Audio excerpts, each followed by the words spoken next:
Le jeûne du Ramadan est l'un des 5 piliers de l'islam, un mois de repentance, de pénitence, d'adoration, de partage et de sacrifice. C'est aussi un mois où la femme est beaucoup sollicitée, voire trop sollicitée. Quels sont donc les rôles et les responsabilités de la femme dans ce mois béni, de la femme musulmane naturellement? Nous sommes avec Lassane Sakandé, il est imam au CERFI et à l'AMB. Et l'AMB, c'est l'Association des élèves et étudiants du Burkina. Bienvenue à vous, Imam Sakandé. Merci, merci. Bon mois de jeûne, Merci bon bien, mois de apparemment à Ramadan. vous. On va commencer directement, Imam. Quelle est la place de la femme dans la religion musulmane? Alhamdulillah, wa salatu wa salam ala rasulillah wa ba'd. Assalamu alaikum wa rahmatullahi wa barakatuh. Alors, disons que Allah subhanahu wa ta'ala a voulu créer un élément de couple, un homme et une femme, afin qu'ils puissent se compléter et chacun ait un rôle spécifique et que chacun ait un besoin de l'autre pour s'épanouir, pour vivre. Et en islam, nous ne parlons pas d'infériorité ou de supériorité entre la femme et l'homme. Nous disons tout simplement qu'ils sont différents l'un de l'autre et chacun a besoin de l'autre pour vivre. Donc la femme occupe une place très importante en islam, en ce sens que beaucoup de hadiths, beaucoup de versets protègent la femme. C'est une perle qu'il faut protéger, qu'il faut chérir et dont il faut combler les besoins. Et Dieu l'a placée sous la tutelle de l'homme et c'est lui qui a toute la responsabilité de s'en occuper, de prendre en charge, de veiller à ce que tous ses besoins soient comblés. Donc la femme, du point de vue spirituel, elle a les mêmes droits, les mêmes devoirs que l'homme. Il n'y a aucune différence en réalité. Mais de façon particulière, quelle est la responsabilité qui l'incombe dans ce mois? Quand je dis la responsabilité, c'est vrai que l'islam dit qu'ils sont pareils, l'homme et femme sont pareils, mais dans le quotidien, ce ne sont pas les mêmes tâches qu'ils font. Donc, Et quelle est la responsabilité qui incombe la femme durant ce mois? Alhamdulillah, et disons que d'abord, elle a la responsabilité de jeûner, comme les hommes. Alors, si toutefois elle est en état de pureté, elle doit aussi jeûner. Et c'est une obligation pour elle. Et au-delà de ça, c'est qu'elle a la responsabilité de veiller à ce que la famille puisse jeûner dans les bonnes conditions, mais aussi puisse rompre dans de bonnes conditions. Alors, en ce sens qu'elle est beaucoup sollicitée, et non seulement pour la préparation du repas du matin, et aussi pour la préparation de la rupture. Et par conséquent, elle n'a plus assez de temps pour peut-être lire le Coran ou bien prier comme les hommes. Alors, mais disons que c'est une question de planification. Et bon, le problème que le plus souvent aussi, nous avons pris Ramadan comme étant un mois de bouffe où il faut beaucoup manger, diversifier les repas, alors qu'en réalité, peut-être le plus souvent, on n'en a pas vraiment besoin. Voilà, si on cherche à rester soft en alimentation, en nourriture, alors, elle peut avoir plus de temps aussi pour se consacrer aux prières et à la lecture du Coran. Et vous l'avez dit tout de suite, c'est elle qui fait le repas du matin, le repas du soir. Est-ce que l'homme peut quand même lui venir en aide, surtout dans les grandes familles? Et justement, hors du Ramadan, c'est recommandé en tant que musulman, en tant que croyant, d'aider de temps en temps sa femme, son épouse, dans les travaux ménagers. C'est ce que le prophète Ali Salaam faisait. Alors, lorsqu'il n'est pas à la mosquée, lorsqu'il n'est pas en voyage, il faisait certaines tâches lui-même. Il aidait ses femmes à peut-être faire la cuisine, faire le ménage, la vaisselle, etc. Et il cousait même les habits même de ses femmes. Alors, donc, c'est notre exemple et nous devons aussi le prendre comme exemple. Et n'attendons pas Ramadan pour le faire. Et d'autant plus que pendant Ramadan, elle est beaucoup plus sollicitée. Il faut que les hommes aussi aménagent leur programme pour venir en aide à nos épouses, à nos sœurs, afin qu'elles puissent aussi avoir le temps pour se consacrer aux arts spirituels. Vous l'avez dit tout de suite, le fait qu'elle soit beaucoup sollicitée, ça fait qu'elle n'arrive pas à faire beaucoup de zikr, elle n'arrive pas à lire le Coran et à multiplier les prières. Mais qu'est-ce qui peut être fait? pour Oui, celles qui voudraient le faire et qui n'arrivent pas à le faire? d'abord, notons que le fait de préparer pour les jeûneurs, le fait de préparer pour la famille, que ce soit pour rompre ou bien pour jeûner, la femme est récompensée pour cela. Alors, au-delà de ça, il y a certains exercices spirituels qu'elle peut faire en faisant ses tâches ménagères. Pendant qu'elle fait la cuisine, pendant qu'elle fait la vaisselle, elle peut zikrer, faire l'istighfar, subhanallah, alhamdulillah. Elle n'a pas besoin forcément d'avoir une position assise pour le faire. Certes, ce n'est pas le plus important dans Ramadan. Dans Ramadan, c'est plus recommandé de lire le Coran, de prier, de méditer. Et pour cela, on a besoin quand même d'une certaine sérénité pour pouvoir bien le faire. Voilà pourquoi je disais tantôt qu'il faut non seulement ne pas mettre l'accent sur les nourritures, passer toute la journée à préparer, à cuisiner, et au finish même, on ne peut même pas manger la moitié de ce qu'on a préparé. Préparons juste le nécessaire pour jeûner, et surtout qu'aujourd'hui, Dieu a facilité, il y a beaucoup d'aliments qu'on peut conserver. On n'est pas obligé de préparer tous les jours, on peut préparer pour 2, 3 jours pour qu'elle puisse se libérer aussi et pouvoir lire le Coran, et pour s'adonner aussi à certaines prières. En plus de ça, comme je l'ai dit, il faut que les hommes aussi se mettent à la main dans la pâte pour aider les femmes, pour qu'elles puissent profiter pleinement du mois béni de Ramadan. Mais nous sommes dans une société plus ou moins féodale où l'homme se voit assez, en tout cas, il ne se voit pas dans une bonne position dans la cuisine ou même en train de balayer la cour. C'est assez rare. Ouais, effectivement, c'est notre société qui est faite ainsi, mais en tant que musulmans et en tant que croyants, nous devons dépasser cela. Le prophète al-Islam dit que le fait même de donner à boire à son épouse est une aumône, est une bénédiction. Il dit aussi dans un autre hadith que le meilleur d'entre vous est le meilleur envers sa femme. Et moi, je suis le meilleur envers mes femmes. Donc, c'est Et pour dire que, alors, nous devons avoir de très bons comportements avec nos épouses. Et pour cela, il faut les aider dans les tâches ménagères et ne pas faire fi de ce que les gens vont dire.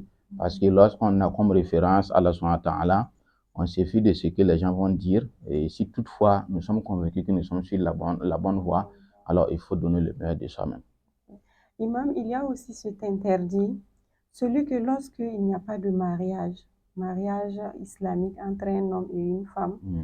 il ne doit pas manger sa nourriture pour gêner. Est-ce que vous pouvez nous éclairer là-dessus?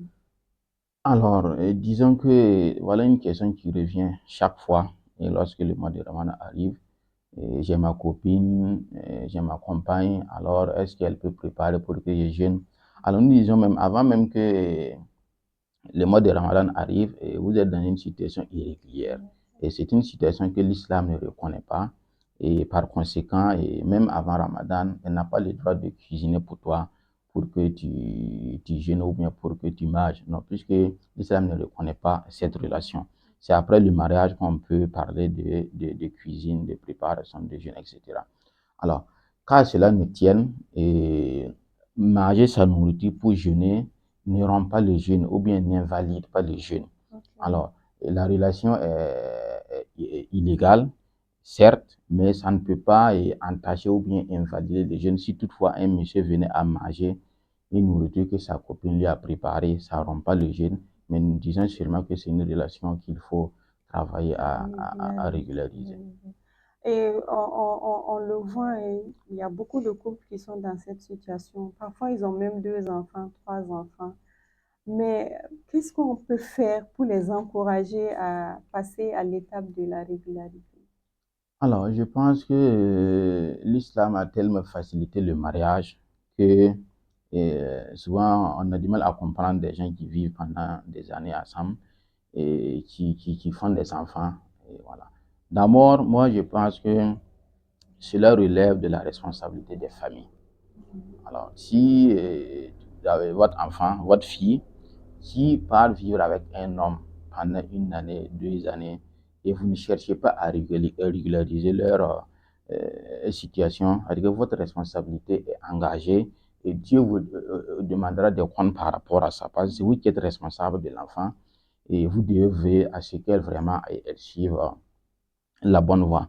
C'est vrai, à un certain âge, c'est difficile de guider les enfants, mais si nous commençons dès le bas âge, on a une forte chance de pouvoir les amener là où nous voulons. Au-delà de ça, c'est de faire la promotion du mariage facile. Ce qui est obligatoire en termes de mariage en islam, c'est la dot qui n'a pas de prix, et aussi le consentement des deux conjoints, et aussi l'autorisation de la famille ou bien du wali, du papa de la fille qui donne, et que le monsieur accepte, il donne la dot, on cherche 2 témoins. Donc à 5-10 minutes, avec 10 000, 15 000 francs, on peut célébrer un mariage qui est aussi valable que celui qui a dépensé 1 million, 2 millions pour célébrer un mariage. Donc si on attend des millions pour célébrer, ça va mettre du temps. Ça veut dire qu'on n'est pas prêt, j'attends de finir à construire, j'attends d'acheter une voiture, et pendant ce temps, nous sommes dans une situation irrégulière dans laquelle nous faisons des enfants et nous sommes vraiment en porte-à-faux vis-à-vis de notre religion, et nous attirons la colère de Dieu sur nous. Donc, nous devons travailler à éviter, à sensibiliser davantage les jeunes à éviter de vivre dans une telle situation. Mais est-ce que le mariage coutumier peut quand même corriger cet interdit islamique-là? Par exemple, quand on fait le PPS ou les fous n'aiment pas le PPS, quand on fait la présentation de famille, on va au village, est-ce que on peut considérer ça comme un mariage qui résout l'interdit islamique? Non, pas du tout, parce que le PPS ne peut pas remplacer le mariage. Le mariage en islam a ses conditions, a ses règles, a ses piliers qu'il faut respecter. Et le plus souvent, le PPS ne prend pas en compte tous ces aspects. Alors, ce que nous constatons au niveau du PPS, c'est que la famille donne. La famille donne, aussi le monsieur accepte. Alors, ils font en tout cas leur tradition et c'est fini. Alors qu'en islam, il faut en plus de ça, il faut la dot, il faut le consentement des deux, il faut des témoins. Il y a des questions à poser à chaque partie pour se rassurer qu'il n'y a pas de mariage forcé, etc. Donc, c'est après tout ça que on peut dire qu'ils sont islamiquement mariés. Alors, sinon, le PPS, c'est une étape du mariage dans notre contrée ici, mais ça ne peut pas remplacer le mariage vu par l'islam. Mais à l'approche du mois de jeûne, on voit beaucoup de mariages, on voit beaucoup de jeunes qui se marient. Qu'est-ce qui justifie cela? Est-ce qu'il y a une disposition coranique qui prescrit de précipiter le mariage à l'approche du mois de Ramadan? Alors, effectivement, c'est un constat que nous faisons. Lorsque Ramadan s'approche, presque chaque week-end, il y a pas mal de mariages. Alors, cela me fait revenir un peu sur votre précédente question par rapport au fait de manger la nourriture de sa copine. Voilà. Pour moi, peut-être qu'il y en a qui veulent régulariser leur situation et avant de rentrer dans le mois de Ramadan. Et aussi, étant donné que le mois de Ramadan est un mois d'abstinence, de manger, de boire, beaucoup ne voudraient pas organiser leur mariage pendant Ramadan. Et pendant que les invités sont là, ils ne peuvent pas manger, ils ne peuvent pas se réjouir. Voilà pourquoi ils veulent coûte que coûte le faire avant le Ramadan. Sinon, il n'y a pas de disposition particulière par rapport à ça. Il n'y a pas de moment spécifique pour célébrer un mariage en islam. À tout moment, on peut le faire et il n'y a pas de problème. Imam, une question un peu embarrassante. Je vais la poser quand même. Est-ce qu'une prostituée peut gêner? Alors, tout le monde peut gêner. La prostitution, certes, c'est un péché, un grand péché d'ailleurs, mais c'est un péché qui ne fait pas sortir la personne de l'islam. Alors, elle peut bien se prostituer et être toujours musulmane. Et par conséquent, le jeûne lui est obligatoire et elle doit jeûner. Pas qu'elle peut jeûner, mais elle doit jeûner. Mais si elle doit jeûner et puis le soir repartir dans son travail de nuit, est-ce que... Oui, le péché reste, mais le jeûne aussi reste obligatoire. Alors, c'est peut-être lui dire de profiter du mois de Ramadan pour demander à Dieu non seulement de pardonner ce qu'elle a déjà fait, profiter de se repentir, profiter de demander à Dieu de la faire sortir de cette situation. Dieu est miséricordieux, il est pardonneur, il va comprendre. Et si vraiment elle est sincère, si vraiment elle veut quitter, Dieu va lui donner les voies et moyens pour qu'elle puisse quitter ce milieu et pouvoir se consacrer convenablement à l'adoration d'Allah subhanahu wa ta'ala. Sinon, la prostitution, c'est un péché. Si on va dire qu'elle ne peut pas jeûner, personne ne va jeûner parce qu'il n'y a personne qui ne commet pas de péché. Tout le monde commet des péchés jour et nuit. Et voilà pourquoi il y a le jeûne qui est là pour nous permettre de nous purifier et de nous faire pardonner et de nous repentir et aller vers Allah subhanahu wa ta'ala. Et qu'en est-il d'un prisonnier ou d'une prisonnière qui est déjà privé de sa liberté et même de la nourriture?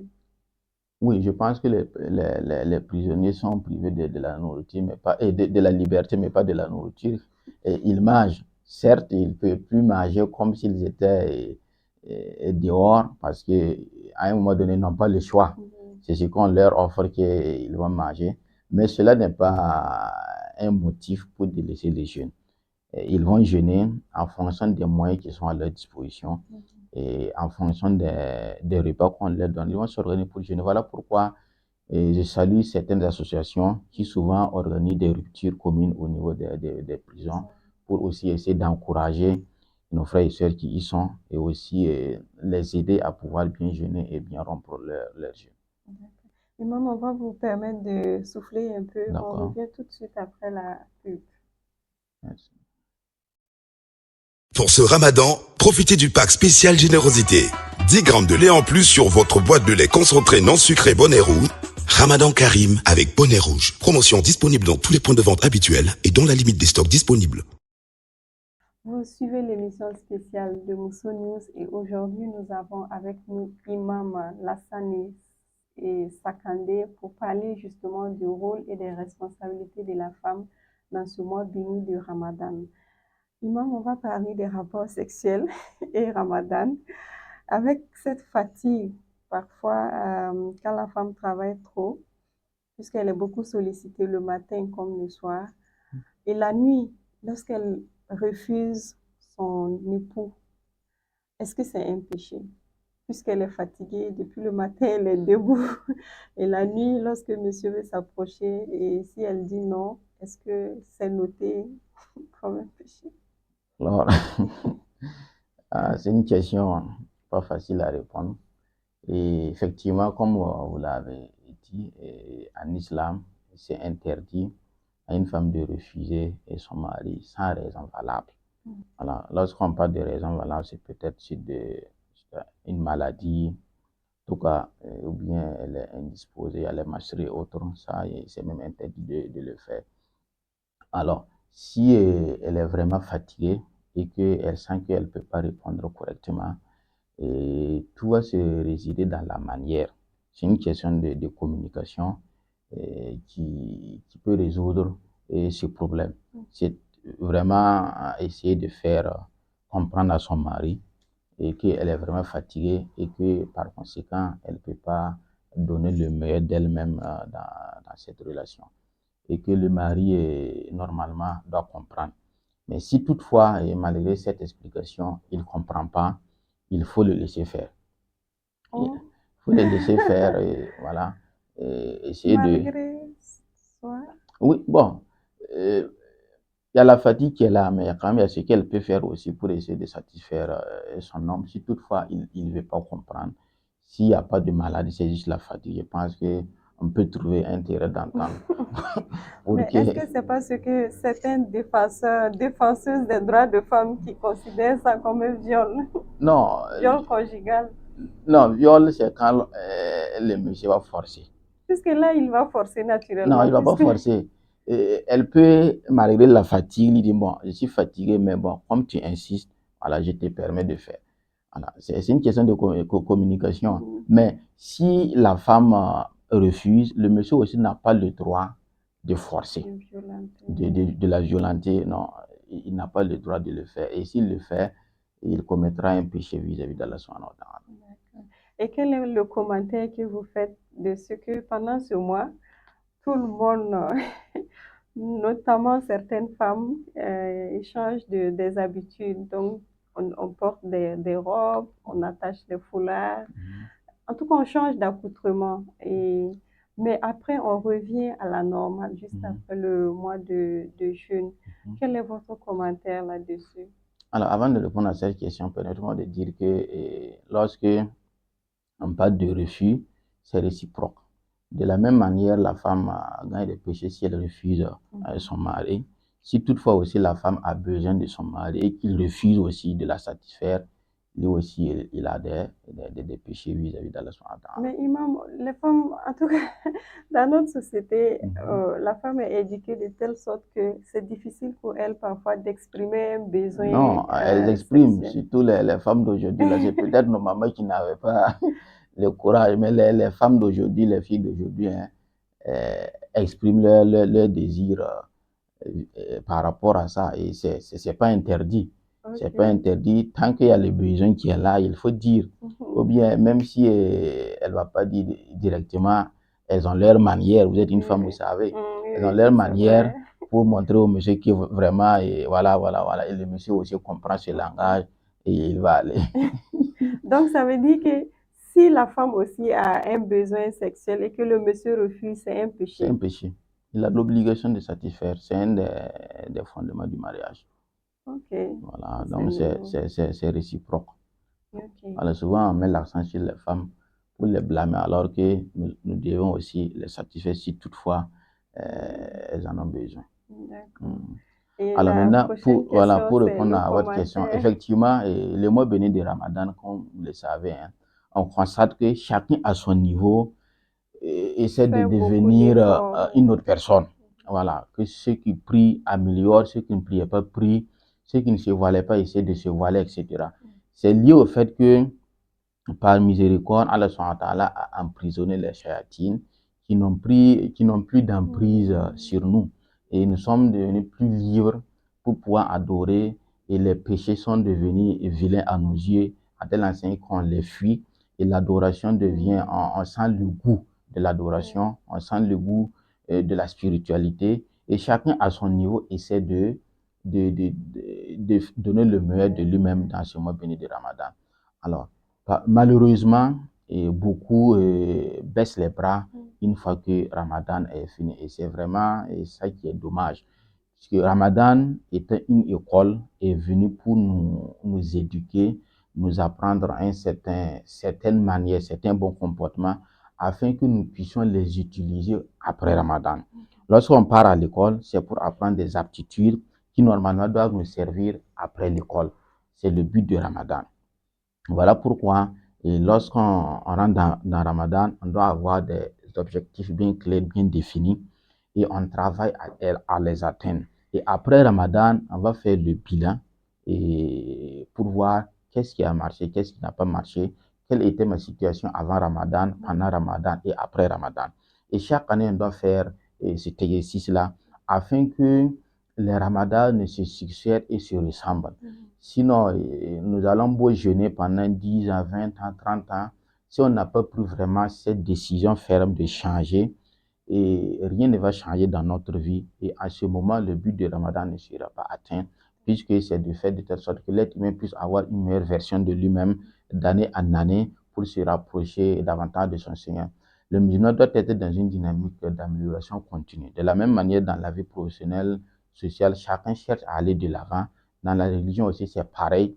Et chaque jour que Dieu fait, on doit sentir une amélioration de notre relation, non seulement envers Allah subhanahu wa ta'ala, mais aussi envers nos concitoyens, nos voisins, nos frères et sœurs. J'espère qu'on va vraiment suivre ces recommandations-là. Inch'Allah. Et est-ce qu'on peut gêner avec les mèches ou encore avec les vernis sur les ongles? Parce que bon, là, c'est vraiment les femmes. Parce que généralement, il y a des mèches qui sont sur les cheveux ou encore les vernis qui sont sur les doigts. Et pendant le mois de juin, est-ce qu'il y a c'est recommandé? Alors, disons que déjà, les mèches, vous le savez bien, elles sont interdites en islam. Une femme musulmane ne doit pas porter ça sur sa tête. Et du fait que, vous savez que en cas d'impureté majeure, par exemple, après une relation sexuelle, après les menstrues ou les louchis, la femme doit se laver pour se purifier. Et ce lavage-là, et toute la chevelure doit être touchée, mouillée par l'eau. Et il y a certaines coiffures, on voit souvent certaines femmes qui sont obligées de mettre une coiffe pour que l'eau ne touche pas. Alors que si l'eau ne touche pas, et la grande ablution n'est pas valide. Et si la grande ablution n'est pas valide, du coup, les prières et autres ne sont pas valides puisqu'elle est toujours en état d'impureté. De la même manière, les ongles empêchent l'eau de toucher vraiment les vernis du moins empêchent l'eau de toucher les gens, alors que pendant les ablutions, l'eau doit toucher et tout Mais cela. pour faciliter, parfois, ça se dit qu'il suffit juste de faire tes ablutions avant de mettre le vernis. Avant de mettre le vernis, tu fais les ablutions et puis tu mets les vernis. Donc, c'est supposé qu'il y a les ablutions dessus. Et chaque fois quand on fait les ablutions, c'est comme si c'est toujours là. Non, c'est pas comme cela. Sauf que si elle peut à chaque ablution enlever vernis là, puis faire ses ablutions. Sinon, puisque une fois que les ablutions sont rompues, il faut refaire les ablutions. Et en voulant refaire les ablutions, il y a des parties qui doivent être obligatoirement touchées par l'eau. Oui, c'est supposé qu'il y a des ablutions Non. en bas de Non, l'ablution, c'est tout un ensemble. C'est pas, on ne peut pas dire que les doigts là ont leur ablution et c'est le visage qui n'a plus d'ablution, ou bien ce sont les pieds qui n'ont plus d'ablution. C'est tout l'ensemble qu'il faut refaire. Et pour le faire, il faut que l'eau touche les parties qui doivent obligatoirement être touchées. Et parmi ces parties, il y a les ongles qui sont là. Et s'il y a le vernis dessus, l'eau ne va pas toucher. Par conséquent, vous voyez que de façon pratique, c'est difficile. S'il faut mettre le matin, enlever à 13h, et le mettre à 14h et puis enlever à 16h pour prier, à moins que vous pouvez garder les ablutions toute la journée. Faire les ablutions le matin, mettre les vernis et puis garder les mêmes ablutions. Ça c'est difficile. Voilà. Donc, par conséquent, il faut l'éviter. Mais ça n'a pas un lien comme ça avec les jeûnes. Ça ne rend pas les jeûnes. Une femme qui porte des mèches doit jeûner.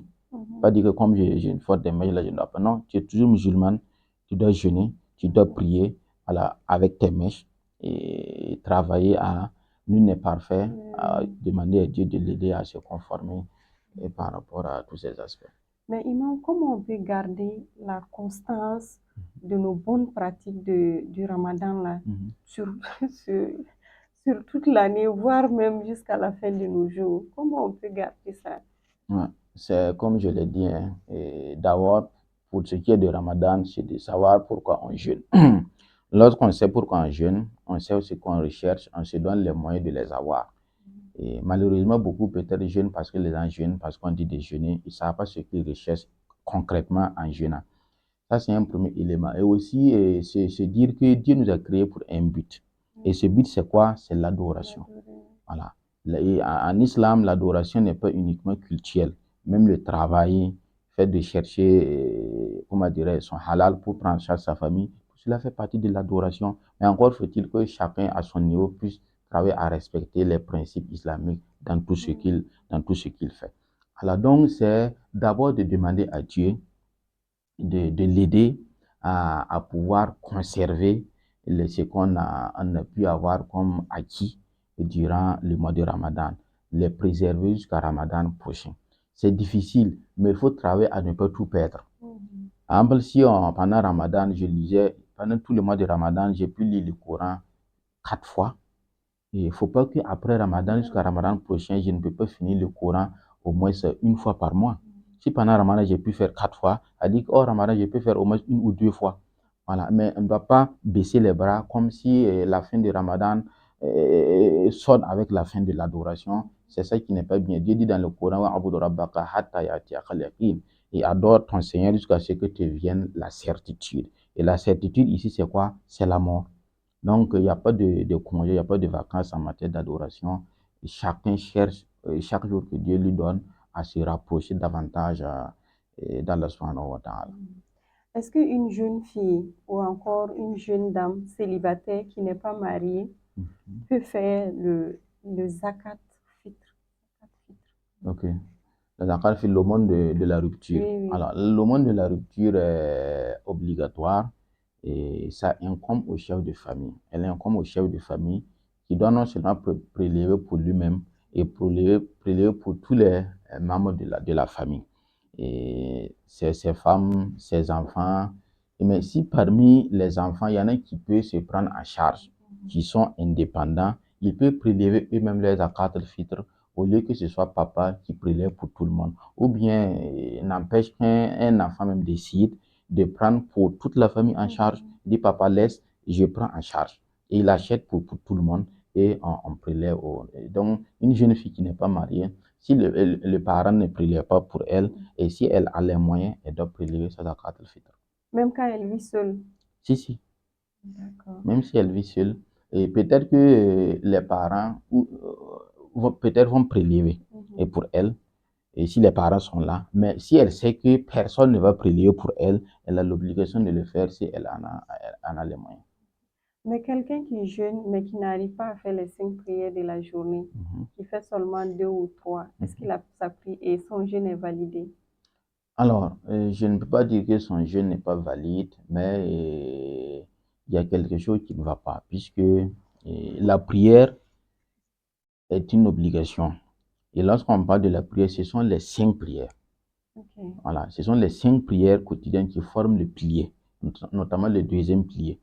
Et en tant que pilier, si une maison, on enlève un pilier d'une maison, ce n'est plus une maison. Et d'autant plus qu'il y a un hadith qui dit que ce qu'il y a entre vous et les non-musulmans, c'est la prière. Quiconque délaisse la prière n'est plus des nôtres. Alors donc, celui qui prie 2, 3 prières, je ne dirais pas que la personne ne prie pas, mais il y a quelque chose, il doit travailler à accomplir toutes les prières. C'est en ce moment qu'on dira qu'il a accompli le pilier. Mais ce n'est pas une raison pour laisser le jeûne. Il faut jeûner et demander à Dieu de l'aider à se conformer. Voilà, il y en a peut-être qui jeûnent et qui ne prient pas. Ça, ce n'est pas bien. On doit prier, jeûner et même après Ramadan, continuer à prier parce que la prière précède le jeûne en termes de classement. Quand on jeûne, il faut obligatoirement prier alors? Non, même si on ne jeûne pas, il faut obligatoirement prier. Voilà, même si on ne jeûne pas. Puisqu'il y a des gens qui ne prient pas d'habitude, mais pendant le mois de Ramadan, ils font l'effort de prier et de jeûner. Voilà. Ou bien ils font l'effort de jeûner, mais ils ne prient pas puisqu'ils n'ont pas l'habitude de prier. Ça, ce n'est pas bien. Lorsqu'on jeûne, il faut prier. Parce que c'est la prière qui nous fait d'abord musulmans. Okay. Après la profession de foi, c'est la prière qui nous fait d'abord musulmans. Et si on jeûne et qu'on ne prie pas, bon, ça ne va pas. Il faut vraiment travailler à prier convenablement. Et même avant Ramadan, après Ramadan, il faut prier. Mais est-ce que c'est recommandé de regrouper les 5 prières le soir? Sauf en cas de force majeure. Sinon, Dieu dit dans le Coran, que les prières, ou bien la prière reste pour les croyants une prescription à des heures bien déterminées. Donc, chaque prière a sa plage horaire dans laquelle il faut prier et l'effectuer. Maintenant, en cas de force majeure, nous sommes dans une situation qui ne nous permet pas de prier. Là, maintenant, on a le devoir de prier quand même en les regroupant lorsqu'on sera libre. Hormis ça, on ne peut pas être là à ne rien faire. On a la possibilité de le faire, mais on ne le fait pas. On décide d'aller regrouper tout. Ça, ce n'est pas bien. Ce n'est pas une bonne manière de prier. Mais par exemple, pour ce mois de Ramadan, quelqu'un qui jeûne et qui fait les 5 prières, mais qui n'arrive pas à faire la longue prière du soir, notamment les 17 rakats et aussi le nafla au milieu de la nuit. Est-ce que son jeûne n'est pas validé à 100%? Oui, son jeûne est validé. Comme vous l'avez dit, ce sont des prières surrogatoires qui ne sont pas obligatoires. Et les tarawih, les 17 ou bien les 13 rakats que nous faisons, c'est des nawafil. C'est lorsqu'on l'accomplit, on a beaucoup de bénédictions. Mais si on ne l'accomplit pas, on n'a pas de péché et ça ne valide pas notre jeûne. Les prières nocturnes aussi, c'est pareil. C'est recommandé de les faire, mais ça ne conditionne pas la validité du jeûne ou bien Dieu ne va pas nous demander des comptes si toutefois on n'arrive pas à les faire. Imam, vous avez parlé tout de suite de hadith et on parle aussi de Coran. Quelle est la différence entre ces deux? Est-ce que je peux dire livres ou... Ok. Ce sont des livres? Bon, ce n'est pas forcément des livres. Bon, le Coran, comme vous le savez, hein, c'est la parole incréée d'Allah subhanahu wa ta'ala. C'est dans les versets, il y a 14 sourates qui constituent le Coran. Donc, c'est ça la parole d'Allah. Et il n'y a pas une autre parole dedans. C'est la parole d'Allah qu'il a révélée au prophète par l'intermédiaire de l'ange Gabriel. Alors, maintenant, lorsqu'on parle de hadith, ce sont les récits, les dires du prophète alayhi salatu wassalam, ce qu'on appelle la sunna. ce qu'il a dit et ce qu'il a vu faire et il n'a pas interdit, ou bien les questions auxquelles il a répondu, ou bien ce que lui il a fait. Ce sont toutes ces traditions-là que les gens là ont compilées dans des recueils, dans les livres qu'on appelle des hadiths. Elle va dire que j'ai entendu le prophète dire ceci, ou bien j'ai vu le prophète faire cela. Alors, et puis on recueille, mais il y a toute une étude qui se fait derrière pour s'assurer effectivement de l'authenticité et de ces recueils-là, de ces hadiths-là, avant de pouvoir l'appliquer comme loi en islam. Est-ce que c'est ce qui explique les sous-groupes qu'on voit dans l'islam, les Wahhabiyas, les Salafis, les Tidjaniya? Oui, c'est une des explications. Et vous savez que ce soit le Coran, que ce soit les hadiths, sont sujets à des interprétations. Et le plus souvent, un verset ou bien un mot peut avoir plusieurs sens. Et en fonction du sens que quelqu'un va donner au mot ou bien au verset, ça peut créer des divergences au sein de la communauté musulmane.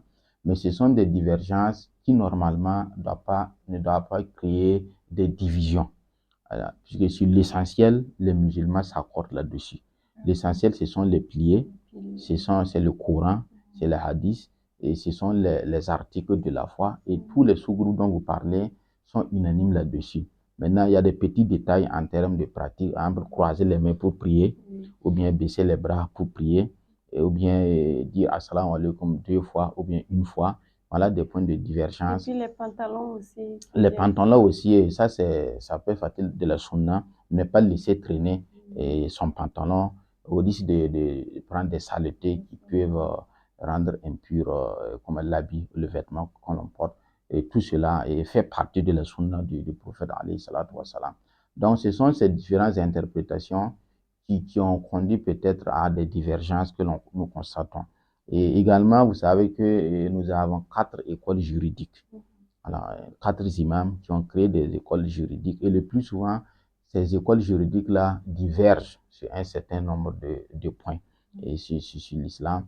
Et en fonction de l'école que nous suivons, notre pratique peut, sur certains aspects, peut être un peu différent par rapport à quelqu'un qui suit une autre école juridique. Vraiment, merci beaucoup, Imam. On a beaucoup appris durant cet entretien. Okay. Et je voudrais, ça c'est votre caméra, je voudrais que vous regardez la caméra et puis vous vous adressez à l'endroit des femmes et aussi des jeunes filles sur l'importance de la foi en Dieu et en l'islam. L'islam qui est une belle religion, on le sait, une religion d'amour, une religion de paix. Mais vraiment autour de la foi, parce que pour moi, tout tourne autour de la foi. Quand on a la foi, on aura forcément cette force de pouvoir atteindre nos vœux, nos objectifs. Alors, merci. Alors, donc, je voudrais dire à nos chères mamans, à nos chers époux, nos chères sœurs, que l'islam les a honorés. D'abord, dans le Coran, vous verrez toute une sourate qui porte le nom de femme, sourate Nisa, et alors qu'il n'y a pas de sourate qui porte le nom des hommes. Et cela pour montrer que la femme est assez particulière en islam. L'islam fait de la femme une perle que les hommes doivent protéger, qui doivent chérir, dont ils doivent travailler à combler les besoins. Et par conséquent, si Dieu nous a donné toutes ces grâces-là, nous devons aussi être reconnaissants. Ou bien vous devez aussi être reconnaissants en ayant la foi en Dieu, en croyant fermement à lui, en pratiquant convenablement votre religion. Parce que vous avez des devoirs, vous avez aussi des droits que les hommes travaillent à vous accorder, mais tâchez à respecter vraiment vos devoirs vis-à-vis de votre Seigneur Allah. C'est la foi, avoir une foi ferme à Allah, accomplir convenablement les prières et jeûner, et aussi être bienfaisant vis-à-vis de votre alentour, votre environnement. C'est à cela que, en tant qu'éducatrice, vous avez un rôle très important à jouer dans la société. Et si toutefois vous faillissez à votre rôle, toute la société va payer le prix, et c'est pas ce que nous souhaitons. Nous osons croire que vous allez jouer pleinement à votre rôle afin que la société puisse se porter mieux.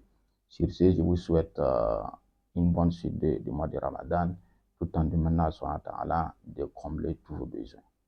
Merci beaucoup, Imam. Merci pour ces belles paroles, pour ce beau message qui, j'en suis sûre, sera entendu par les femmes. Et Moussonou se porte garant de même couper cette partie de votre message-là et de le diffuser un peu partout sur nos réseaux sociaux. Vraiment, merci de nous avoir éclairés. Merci. D'avoir accepté notre invitation. Et c'est la fin de cet entretien avec l'imam Lassane Sakandé, qui est imam au CERFI et à l'AMB. Merci de nous avoir suivis et restez toujours connectés sur Mousso News, le média leader qui amplifie la voix des femmes.